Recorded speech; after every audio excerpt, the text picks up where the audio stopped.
This is a teardown of a Smart Power branded battery backup, and its model is right here, really dirty. Get that a little closer to my face, it's easy to read. SPV0400U-TBF. Kind of a weird battery backup. It has a separate module here, which is clearly optional because you can unplug it. And I'm going to start with this. I suspect it's some sort of surge protector, I guess? I don't know. Looks like it does have openings for phone line connections, maybe? Little reset button. It's probably a fuse.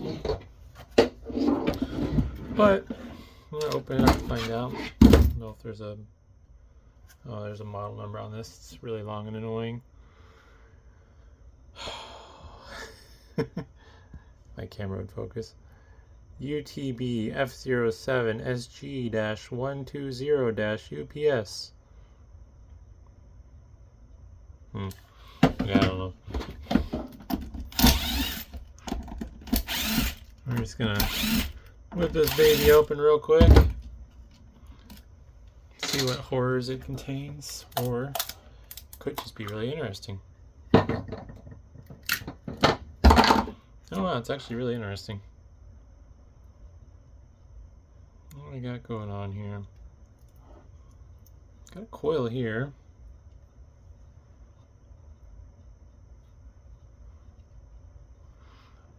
I don't know if maybe that's for power draw detection purposes. I'm going to say this is a relay. And I think these blue things are MOVs, and it looks like there's some fuses stuck to them. So I don't know if that means they're thermal fuses. Interesting. Because they obviously got this breaker here. Oh man, these LEDs. Oh, it's so funny looking. They got these little plastic sleeves going over the leads for the LEDs, and then they're soldered to the board. Nice and tall, rather than doing a light pipe. I mean, it's probably easier than a light pipe, I suppose. But it just looks silly. Looks like another relay there. This might actually be a capacitor. I think that's actually a filter capacitor. That's definitely a relay down in there, though. This thing came from a restaurant, so it's really disgusting. All this dust on here is amalgamated with a bunch of restaurant grease. Fryer grease, cooking grease, I don't know. It's all the same. Yeah, I think I'm just going to remove the screws here. I don't know where the battery is on this, so it'll be interesting to see. It's a no-name brand battery backup, and it's from 2012 according to the top label, so it's not really something I care about. It's not worth saving or fixing. It's not an APC battery backup. That filter might be something fancy, but still, it's like it's old. I don't really care, to be honest. It'll scrap out nice. A nice copper cord. I suspect this front's going to have to come off, and I don't have the right tool. I have a flat screwdriver.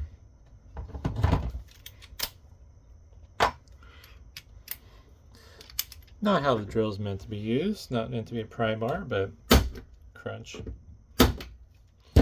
Broke the tabs. Don't do that if you're trying to actually fix this. And I think I didn't even...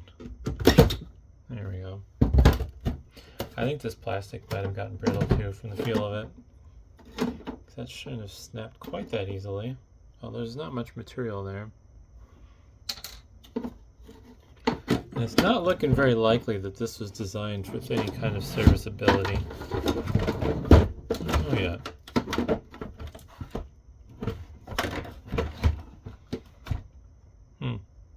That's a tiny battery. Honestly, even if you wanted to service this, I wouldn't even bother. This battery's so small that the runtime of this thing is going to be a joke. Like, just gonna take a random stab in the dark, but maybe you'll get like 10 minutes of runtime on this just running your cable modem. Oops. I get a nice like 500 VA battery backup that uses like the normal size battery. I don't know. Here's your front. Got a power switch here and then an indicator light. Looks like some diodes for some reason. I don't know when it's going to LEDs, so I guess maybe they're trying to rectify power going to LED. They appear to be going, the diodes appear to be in the same direction though, so it's not like it's filtering for AC. Yeah, I don't know what's going on there.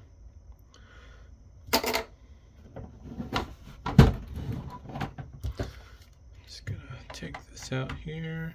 It does have a nice big transformer in it, so that's good. The newer, cheaper battery backups don't usually have a very big transformer in them, if they have one at all. And just eyeballing the circuit board, I mean, it looks pretty standard. I don't really see anything too exciting about it. Probably shouldn't be quite as handsy with it as I am, but pretty sure it's dead. Only one way to find out. Oh no. Safety first. Little plastic strap to hold the battery in is kind of interesting. It appears to be molded, so the battery sits pretty good in place. This is a 12 volt, 4.5 amp hour lead acid battery with F2 terminals, I believe. This actually might be a little bit wider. No, this should be F2 terminals. I guess I have some other batteries I can compare them to.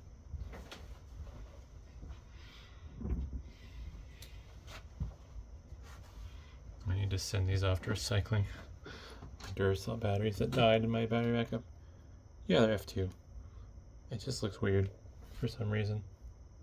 I think it's because there's a little bit of like paint on the terminal, so it makes it look wider than it is, even though black's supposed to be a slimming color. Transformer's glued in place, so I'm not going to be able to get that out very easily. I'm going to cut the zip tie here.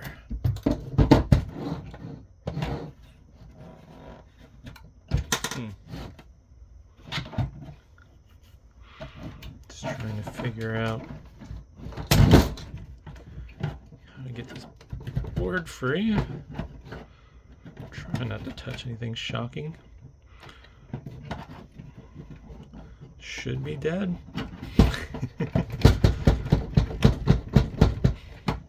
Battery backups aren't really the safest thing to be tearing apart, in all honesty. They are a bit of a shock hazard. These small ones don't usually have the ability to hold too big of a charge. Man, it's just not cooperating. I don't think that's going to give me what I want. There we go. Just trying to loosen the nut for the breaker. There's two breakers. I don't know what that first one's purpose is. I think it's just a more advanced filter, because it doesn't look like the PCB is missing any filtering components that I would, there we go, normally see. I mean, I guess there's not a bunch of giant mauves. This looks to be a mauve here. I always forget what that stands for. Metal oxide varistor, I believe. I forget how it worked. I've read it a couple times. Every time I forget though. I think basically they changed their resistance based on the voltage going through them, and that's how they stop big power surges. Although it's kind of a destructive process, because I think there's only so much they can handle, and every time they get hit, for more than normal operating power. They obviously weaken from heat damage. Got a USB board here. Interestingly, instead of opto isolators, they have a bunch of diodes, it looks like. Maybe not. I think that might have been for a serial port. 9 pins there, so it might have been a serial port. Looks like the USB has its own chip that it's connected to. I think it's readable. Let's see if I can clean it up. IN6005A from the looks of it. The brand is INNO, I believe. I believe that's capital I with the, dang it, the letters NNO inside of it.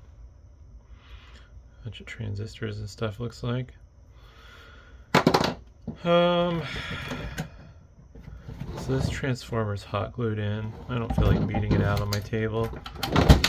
There's also network filtering here. It looks like these are actually snapped. Oh no, they're snapped in as a unit. I don't think I'm gonna be able to get them out very easily, but these snap into the frame.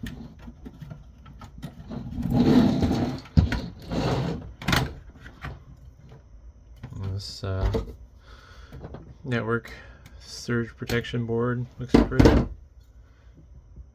kind of typical. Got some things there to filter. TR2. I don't know what they are. If they're more MOVs. Whole bunch of diodes. I don't know what the point of the diodes are. Just looking here. I'm not gonna reverse engineer that, but diodes are doing something, I guess. But alrighty, I've been blowing it off long enough. This is the thing you want to see. Let me show you the bottom first. Typical looking bottom of the board. Got a bunch of surface mount stuff under major components. If this did have any voltage, it'd be in these tiny little caps, and they're probably bled down by now. This isn't the best screwdriver to do this with, but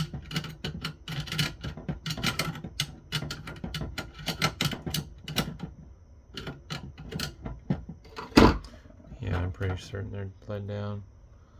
Bunch of relays here all over the place. Giant fuses. What are those rated for? Well, those are weird looking. They're very lime green. Those are both 30 amps each. Couple diodes here.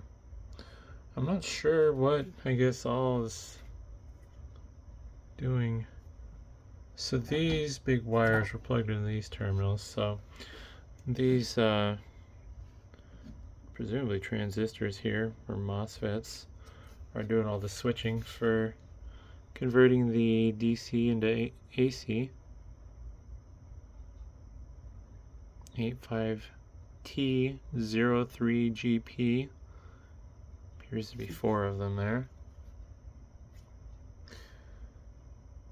And this was either a 400 or 600 VA model apparently, because if it was an 800, it would have had 40 amp fuses.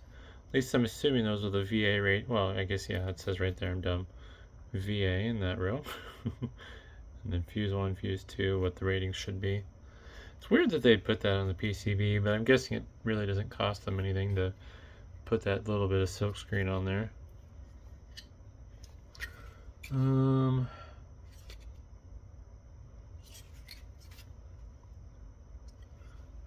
Chip here, if I can get to be readable. Nope. That one is a UTC PDT9. I think the actual part number is UC3843AL. Oh, and then the bigger one here, that's definitely the part number. This one here is a LM324L. brains of the operation is this chip with the little sticker over it.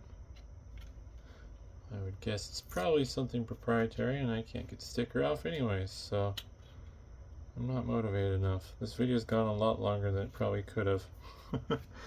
But, yeah.